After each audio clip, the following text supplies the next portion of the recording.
नमस्कार दोस्तों, आज मैं लेकर आया हूँ ली कप टैबलेट जो कि ली फूड फार्मास्यूटिकल्स द्वारा मैन्युफैक्चर की गई है। इस टैबलेट में मुख्यतः 3 कंटेंट्स पाए जाते हैं, जिसमें डेक्स्ट्रोमेथॉर्फिन 10 mg और फिनाइलएफ्रिन हाइड्रोक्लोराइड 5 mg और क्लोरफेनार्मिन मैलिएट 2 mg में पाया जाता है। ये लगभग 30 रुपये की MRP में अवेलेबल पर स्ट्रिप के रूप में हो जाती है।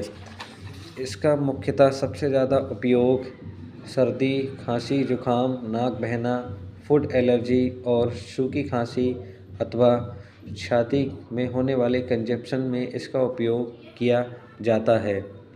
ऐसी ही जानकारी जानने के लिए आप हमारे चैनल को लाइक एंड सब्सक्राइब करें। आपका अपना दोस्त कुलदीप सक्सेना फार्मासिस्ट।